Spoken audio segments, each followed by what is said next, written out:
बात उत्तर प्रदेश की ही है। मुख्यमंत्री योगी आदित्यनाथ ने भू माफियाओं को बड़ा सख्त मैसेज दे दिया है। गोरखपुर के जनता दरबार में सीएम योगी ने अधिकारियों को कड़े लहजे में निर्देश दिया। सीएम योगी ने स्पष्ट तौर पर कहा कि अवैध रूप से जमीन कब्जा करने वाले बाहुबलियों और भू माफियाओं को किसी भी हाल में बख्शा नहीं जाएगा। उन्होंने अधिकारियों को निर्देश दिया है कि अगर कोई दबंग किसी गरीब की जमीन पर जबरन कब्जा कर रहा है तो उसके खिलाफ सख्त कानूनी कार्रवाई की जाए। मुख्यमंत्री ने आदेश दिया कि जमीन विवादों का निपटारा तुरंत और सही ढंग से किया जाए। जहां पैमाइश की जरूरत हो वहां पैमाइश कराकर विवाद सुलझाया जाए।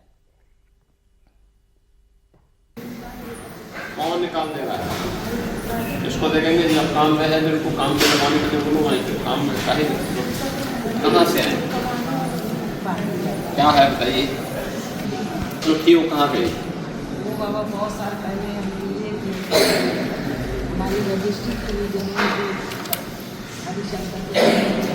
इसको देखेंगे जी इसको जो जमीन है उसको देखेंगे कहाँ से आए हैं क्या है बताओ कौन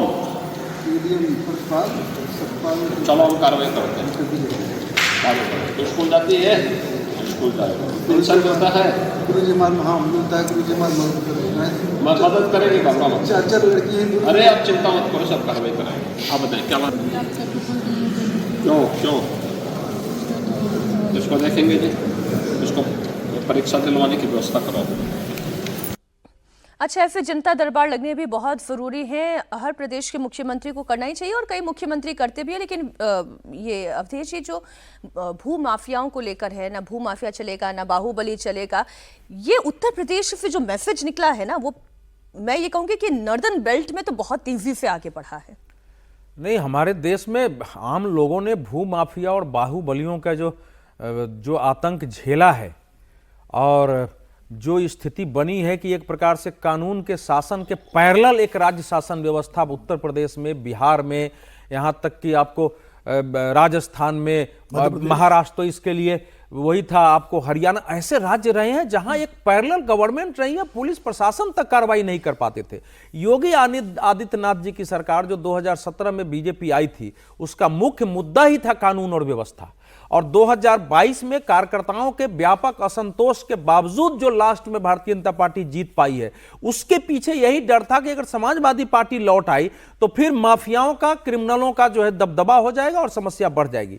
तो उन्होंने जो कहा है, आप सोचिए अभी भी अगर गोरखपुर के एरिया में जहां के मुख्यमंत्री हैं, अगर कोई गरीब आके कहता है कि उसकी जमीन पर कब्जा कर लिया गया, कोई महिला रो रही है, तो इसका मतलब इतने कार्रवाई के बावजूद अगर है तो ये तो बड़ी लड़ाई आज भी है।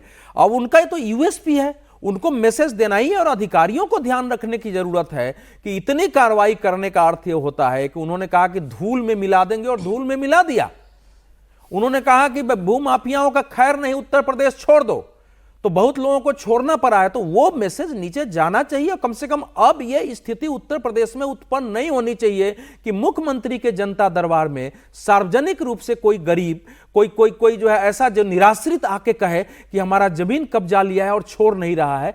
इससे भयावह स्थिति नहीं हो। उनका ठीक निर्देश है। और मैं बार बार कह रहा हूं, अंतिम पंक्ति है मेरी, बार बार कह रहा हूं कि मुख्यमंत्री जी को या उत्तर प्रदेश सरकार को जिला वाइज एक कमेटी बनानी चाहिए और ऐसे पूरी छानबीन होनी चाहिए पिछले 25, 30, 40 साल में, और उसकी कंप्लीट रिपोर्ट करके और कंप्लीट ओवरऑल कार्रवाई करने की आवश्यकता है। ऐसे नहीं तो ये सब चलता रहेगा। ये तो बिल्कुल ठीक बात है। और अतिक्रमण और भू माफियाओं के खिलाफ जो बुलडोजर उत्तर प्रदेश में चलता है, वही राजस्थान में भी चल रहा है, वही बिहार में भी चल रहा है।